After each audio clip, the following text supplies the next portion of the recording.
சிம்ம ராசி நண்பர்களே, ஒரு முடிவுக்கு வந்துட்டீங்கன்னா அந்த முடிவிலிருந்து உங்களை எவராலும் மாற்றி விட முடியாது.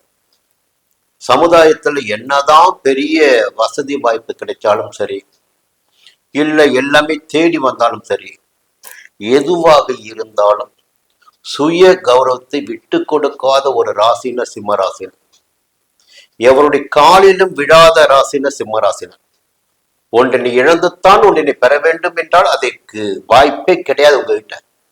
நான் இப்படித்தான், நான் சொல்வதெல்லாம் நியாயம், சரியான பாதை தான் போயிட்டு இருக்கேன், நான் யாருக்கும் தலைவணங்கள்னு அவசியம்லாம் கிடையாது. இதுதான் சிம்ம ராசினருக்கு, சிம்ம லக்னத்தாருடைய கொள்கை. சரி, இந்த வாரம் எப்படி இருக்குன்னு பார்க்கும்போது, ஞாயிற்றுக்கிழமை திங்கட்கிழமை மகிழ்ச்சியான, நிம்மதியான, சந்தோஷமான நாளாக இருக்கும். சில தேவைகள் பூர்த்தி ஆகிடக்கூடிய நாளாகவும் ஞாயிற்றுக்கிழமை திங்கட்கிழமை இருக்கும். செவ்வாய்க்கிழமை, புதன்கிழமை, வியாழக்கிழமை மதியம் வரை பார்த்தீங்கன்னா உங்களுக்கு யோகமான நாள் என்று சொல்ல வேண்டும். உடல்நிலையில் ஏற்பட்ட பாதிப்பு, அசதி, சோர்வு, நோய் நொடி எல்லாம் விலகும். வியாபாரம், தொழிலில் ஏற்பட்ட போட்டிகள், பிரச்சனைகள் எல்லாம் இருந்த இடம் தெரியாமல் போகும். உத்தியோகத்தில் ஏற்பட்ட நெருக்கடிகள் எல்லாம் விலக ஆரம்பிக்கும். வழக்குகள் இருந்தால் வழக்குகள் உங்களுக்கு சாதகமாகும். வியாழக்கிழமை மதியம், வெள்ளிக்கிழமை, சனிக்கிழமை பாத்தீங்கன்னா நீங்க தான் அப்படியே பறந்துட்டு இருப்பீங்க சந்தோஷத்துல. பொதுவா இந்த 7 நாட்களும் இந்த வாரத்தில் உங்களுக்கு யோகமான நாட்கள். சந்திரன் உங்களுக்கு யோகத்தை வழங்கிட இருக்கிறார். இது ஒரு பக்கம். அதே நேரத்துல ஜென்ம ராசிக்குள்ள புதன் சஞ்சரிக்கிறார். ஜென்ம ராசிக்குள் சூரியன் சஞ்சரிக்கிறார். உங்களுடைய ராசிநாதன் சூரியன். சூரியன் ஆட்சியாக சஞ்சரிக்கிறார்.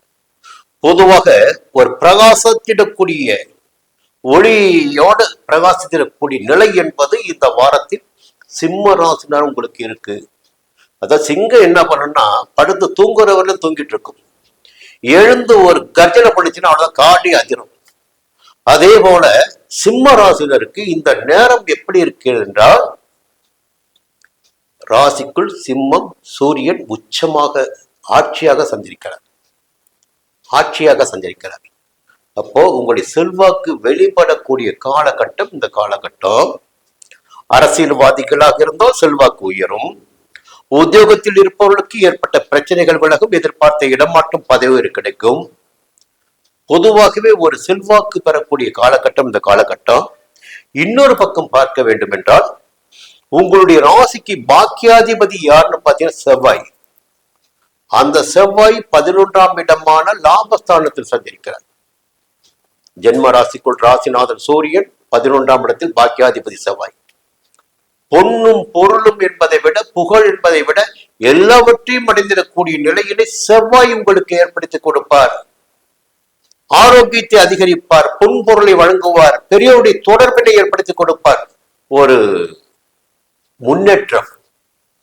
ஏதோ கீழே கடந்தீங்க, உங்களுடைய நிலை இப்போ வந்து பாத்தீங்கன்னா கொஞ்சம் பின்தங்கி இருக்கு. இந்த நேரம் பார்த்து யாரோ ஒரு பெரியவரை வந்து உங்களை தூக்கி விட போறார்.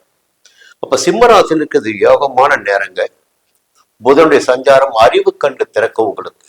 இப்படி போகலாம், இது செய்யலாம், என்னன்னா இது தவறு செய்து விட்டோம், இதெல்லாம் நம்முடைய தவறு, இனி இதை மாற்றிக்கொள்ள வேண்டும் என்று ஒரு முடிவிற்கு வரக்கூடிய நிலை உங்களுக்கு இருக்கும். 2ஆம் இடத்துல சுக்கிரன், குடும்பத்துல சந்தோஷம், கணவன் மனைவிக்குள் ஒரு இணக்கமான நிலை, கொடுத்த வாக்கை காப்பாற்றக்கூடிய நிலை, கையில் பணப்புழக்கம் என்பதெல்லாம் சுக்கிரன் ஏற்படுத்தி கொடுப்பார். குரு விரயஸ்தானத்தில் சஞ்சரித்தாலும் 4ஆம் இடமான சுகஸ்தானத்தை பார்க்கிறார். தாய் வழி உறவுகளின் ஆதரவு கிடைக்கும். 6ஆம் இடமான ரோடர் ரோக சத்துரு ஜெயஸ்தானத்தை பார்க்கிறார். அப்ப என்ன ஆகுன்னா, ஒரு ஆரோக்கியம் மேம்படும், எதிர்ப்புகளை வெல்ல முடியும், புரியுங்களா, வழக்கு ஜெயமாகும். அடுத்து 8ஆம் இடத்தையும் பார்க்கிறார் குரு, சொந்த வீட்டை பார்க்கிறார். அப்போ அந்த இடத்தில் சனி இப்பொழுது வக்கிரமாக சஞ்சரித்துக் கொண்டிருக்கிறார். அஷ்டம சனியுடைய காலகட்டம் இந்த காலகட்டம் உங்களுக்கு. குருவுடைய பார்வை அஷ்டம சனிக்கு கிடைக்கின்ற காலத்தினால் சனியினால் ஏற்பட்ட சங்கடங்கள் எல்லாம் விலக ஆரம்பிக்கும். இப்போ மறைந்து கிடந்த உங்களுடைய செல்வங்கள், உங்களுடைய செல்வாக்கு, அந்தஸ்து எல்லாம் வெளிப்பட ஆரம்பிக்கும். பொதுவாகவே இந்த வாரம் உங்களுக்கு யோகமான வாரம் தான். மீண்டும் அடுத்த வாரம் சந்திப்போம்.